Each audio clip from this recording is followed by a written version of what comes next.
AFIO Now is presented by Northwest Financial Advisors, where our world revolves around you.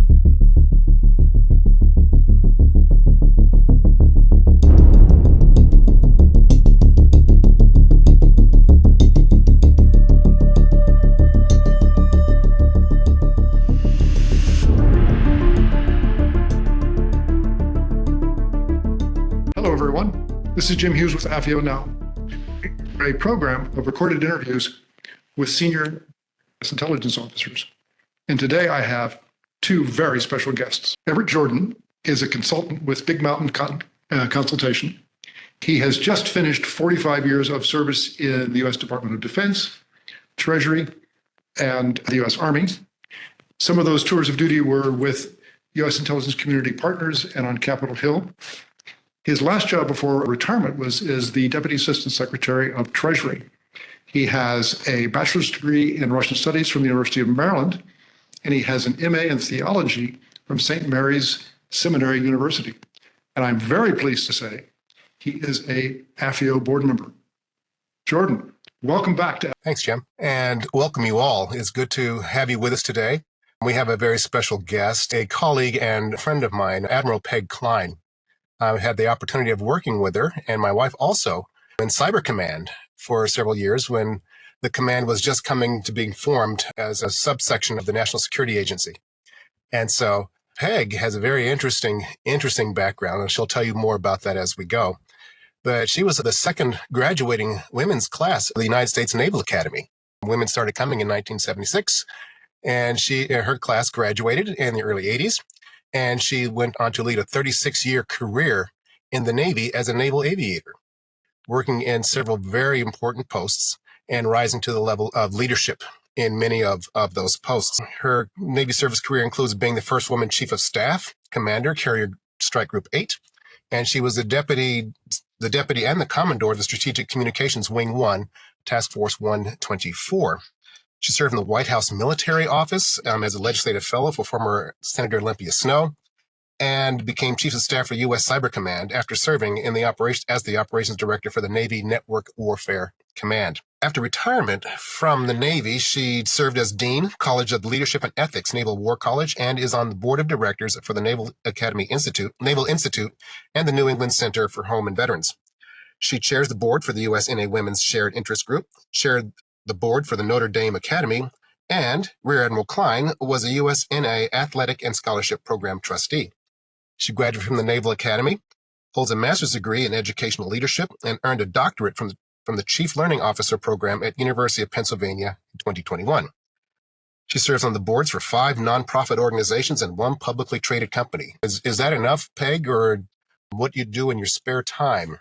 And so, welcome. Thank you. Welcome to the group. It's good to have you here. Thank you. It's great to see you again. Yes. And so I understand that from your background, you've served both, working, intersectionally with Intel and national security, and also on the side of it. But your job itself was able to, weave in and out of that over time. And so I'd like to first ask you, what did you do how did you get into this line of work? Because I don't see too many naval aviators, rear admiral females walking around free. And so how did you get into this? And how does this intersect with Intel and national security? Yeah, thanks, Everett. It's pretty interesting. So my real exposure to the Intel community was when I reported for duty as the second Chief of Staff at U.S. Cyber Command. And I'll go back to the roots of where I intersected with the intelligence community, although I didn't, I've since learned that there's a big I intelligence community and a small I intelligence, right? And so, as a young officer, when I started out, we didn't do anything. We didn't do any planning without our aviation intelligence officer. And she was, there was one of her and 99 aviators. And so she was really astute and she commanded our attention. But I think it wasn't till my first joint assignment, I was at the White House Military Office. And there was an Army MI officer, right? An Army military intelligence officer. And both he and his wife were Army intel officers. And I think it was then, right? So I'd been in the Navy for 13 or 14 years by the time I really understood, the confluence of intelligence and in the military. But it wasn't until I got to Cyber Command till I realized probably the big I intelligence and probably Cyber Command. And then I went from Cyber Command to the Joint Staff, where I was Chief of Staff for the Plans and Policy Department of the Division of the Joint Staff. And so I'd go to Deputies Committee meetings. And, here I was representing the very large Department of Defense. And there was one of me, and there were a couple, maybe a few folks representing the big I intelligence, right? We always had somebody there from NSA, usually, every time I went, somebody there from CIA and occasionally other agencies. And so, so I pretty much was a flag officer till I really understood the impact of the intelligence community in my shorthand at the big I intelligence community. Because before that, it was another function of the military, right? Some flew airplanes, some gathered intelligence, and I didn't necessarily know where it came from, but that became obvious the more senior I got. Good. And in your field, I'm coming in first as an aviator, but then when you get into the intel field, did you find that there were a lot of women that shared your experiential history, or were also present from the other services contributing to this? I mean, you mentioned the Deputies Committee, and I understand as a deputy for Treasury, I got to sit around in that committee as well and got to see all the folks coming in. But what was your thoughts coming in for that? What did you need? What do you felt that you need as an intel officer working at that level, the decision-making level? Yeah, so at the, as an aviator, when I made flag, the Navy, I came from a really specific community. We did deterrence, we did nuclear deterrence. And so there wasn't a big demand for a flag officer to do just that. So that's how I got brought into the vortex that was cyber in the, we'll say 2007, 2008. And so it was that entree into cyber where the Navy was still developing their cyber professionals. So they pulled some of us in and said, hey, you've figured out everything to this point. Now go figure out cyber. And so that's how I came to full knowledge and understanding and need for the intelligence community, right? So Cyber Command, as a military officer, right, I understood Title 10 requirements of Cyber Command, but the reality was we were nothing at the time. So let me go back. 2011 is when I got to Cyber Command. We were a fraction. We then were a fraction. The military certainly was a fraction of what they needed.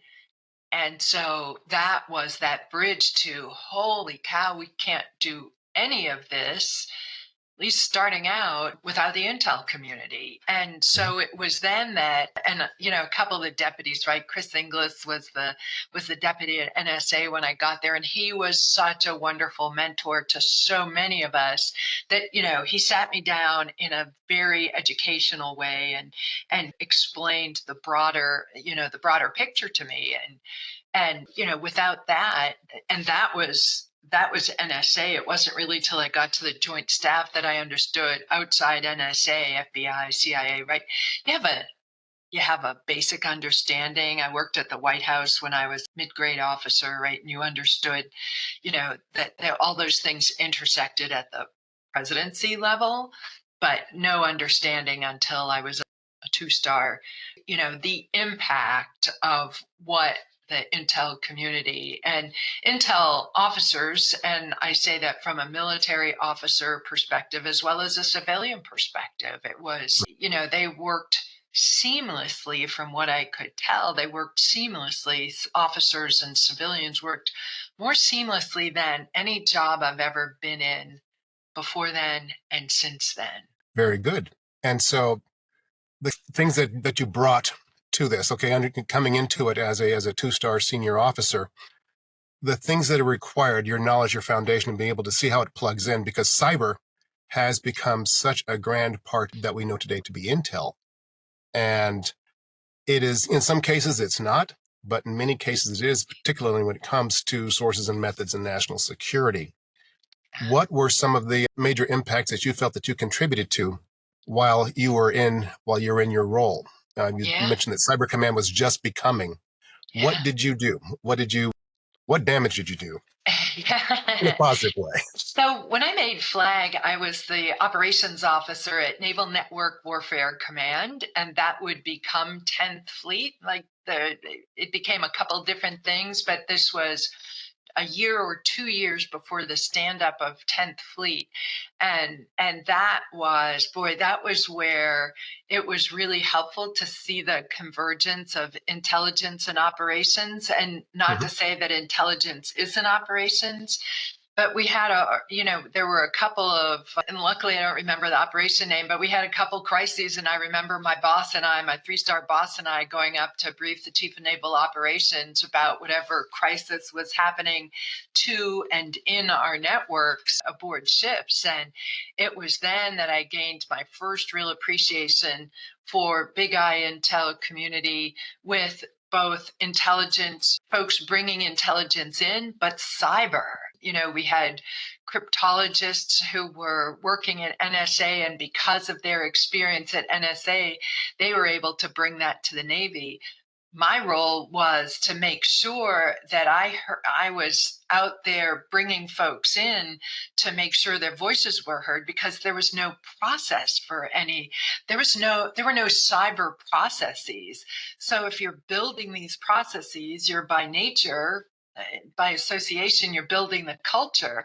So to me, I think the damage that I did was hopefully to integrate those people, not by rank, but understanding the operational need for both information and maybe understanding offensive and defensive capabilities.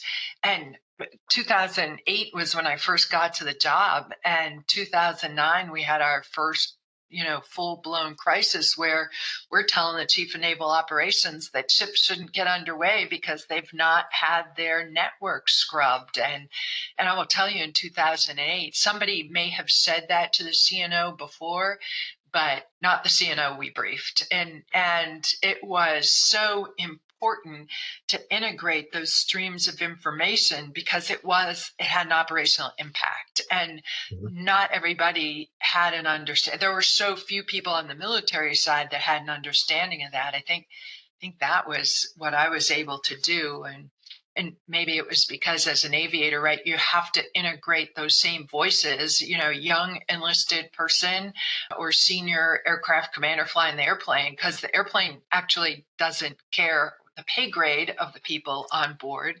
It's your job to get everybody heard, and the people with the important information, regardless of pay grade, regardless of what skill set they have. It's really important that you bring them into the conversation. And the integration of all of these things with the national security, the National Security Agency, of course, but the CIA, the FBI, the DEA, all of the different organizations that we have today are very much concerned with national security. And so being able to wrap what you had prior to being, your real exposure to intel, bringing all of that forward, what kind of advice would you give to those military officers whose time spent with big I intel may be brief or just episodic?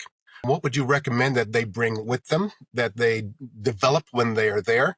And what do you hope they come away from that experience with?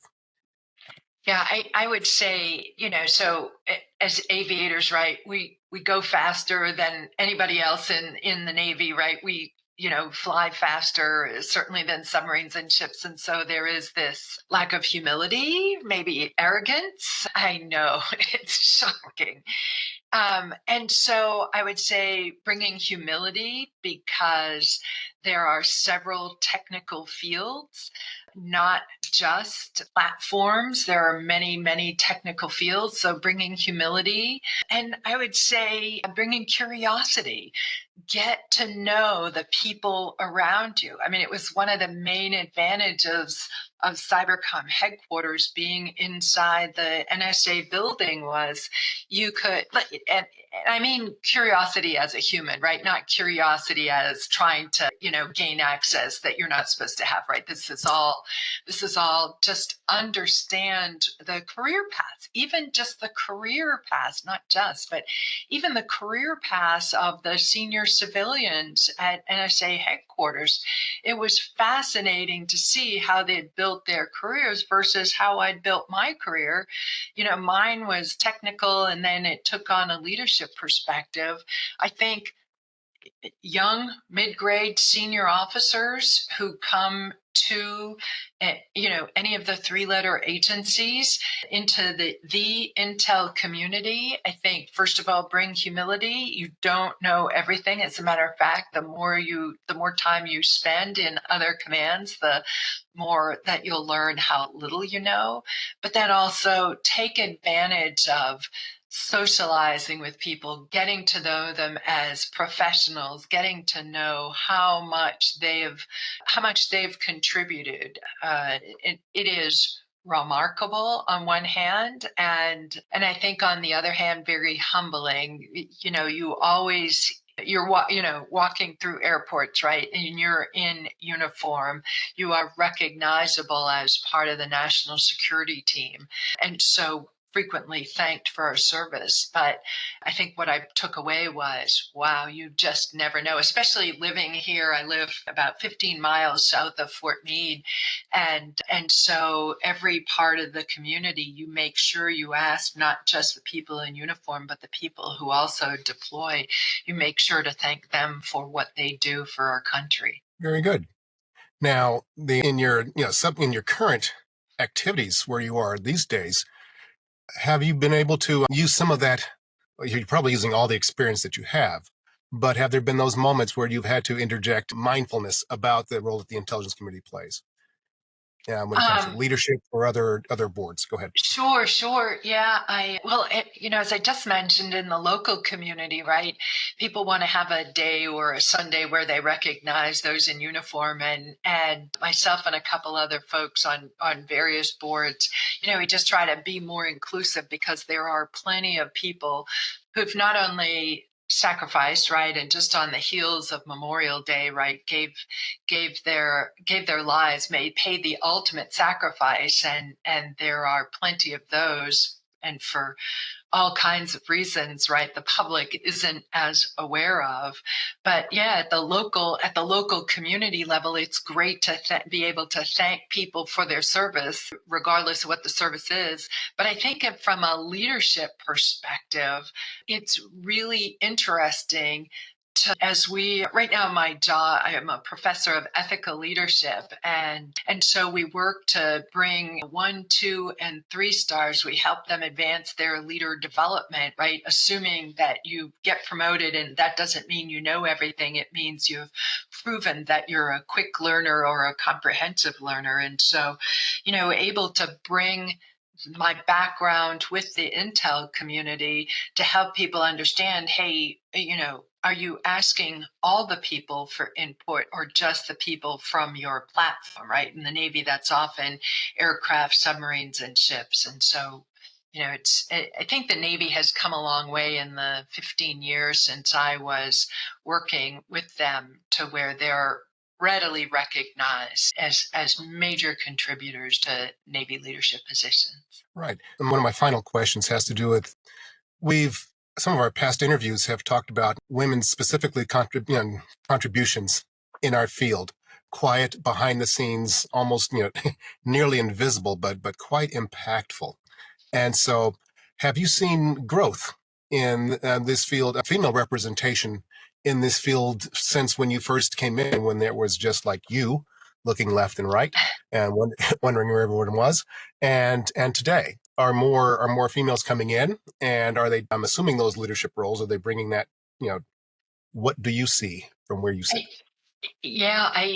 Well, first of all, we have a female chief of naval operations, right? So it is certainly, when I was first commissioned, I I never anticipated that would happen in my lifetime.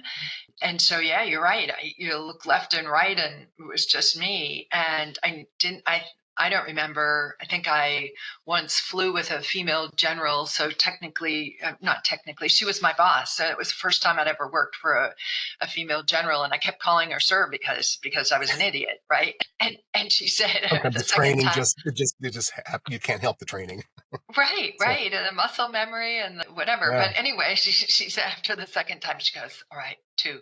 That's it. No 3. But it is both incredible to see the women who've entered the Navy since I came in, and to see their numbers. When I came in, right, there were, a single-digit percentage of women. Even when I graduated, still single-digit. And the Naval Academy, as an example, and probably representative of all the surface academies, is close to, they brought in 30% women. This year's incoming class will be 30% women. And again, that there were 60 women in the 1,000 people that graduated with me from the Naval Academy. There were 63 women. And so, right, so that's really small numbers. And so the numbers are much larger now, but it's still really hard work, because there's still a decent part of the population that doesn't see themselves till they meet Lisa Franchetti, till they meet Yvette Davids, till they meet Heidi Berg.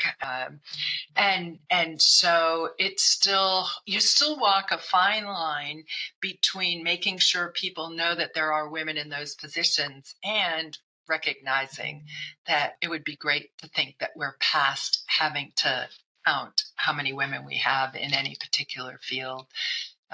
But it's still, I think it's a mountain we're still climbing, although hopefully I think it's not quite as steep as it was. That's good to hear. And I know I've benefited from my experience and getting to work with many over time and understanding that dynamic. And it's been very, very good for the intelligence community to recognize the many that were always there, but now need to be acknowledged. And then moving forward to encourage more coming in and make sure that they have what they need to move forward in this field, because this is a great field. And one of the reasons why I thought of asking you to be on this interview is because we have members who have been part of the intelligence community, but sometimes just episodically. Oh, yeah. Nevertheless, their contributions have been tremendous for the moments that they did work with Intel. So so I wanted to get your experience from inside and outside. I want to thank you for providing that today. Yeah. I'm going to ask my colleague Jim to take over after me, but another comment. Yes. Yeah, I have one more comment. I failed to mention the large number of female intelligence officers when I was in the Navy, right? I mentioned my joint assignments, and my assignments within the intel community, but I've had mostly female intel officers who worked for me, and that was coincidence. When I had Strike Group Command and Expeditionary Strike Group Command, I had female intelligence officers working for me. When I was the wing commander, I had a female intelligence officers, and the whole getting to understand their careers, absolutely incredible. First time, I barely I knew who the CNO was, right? So let's say I'm a captain, I knew who the CNO was, but I'd never met him at the time. And the lieutenant commander who worked for me had just come from being a CNO intel briefer. And so they do just, the Navy intel community, and that's expansive of all the information warfare folks, have made significant contributions, and many of them women. All right. Thank you very much. Jim. Thanks. Well, this has been a fascinating conversation. I really enjoyed listening. I would like to thank Rear Admiral Peg Klein, both for her service to the nation and also for appearing on today's program. And I want to thank my good friend, Everette Jordan, for co-hosting and being an AFIO board member. It's been a great interview. Thank you. Thank you. Thanks, Peg. Thank you. It was a pleasure. AFIO is a small, nonprofit, apolitical, educational organization whose main mission is to help prepare the next generation of intelligence officers to confront the challenges our nation faces in the years ahead. To learn more or support our outreach programs, visit www.afio.com.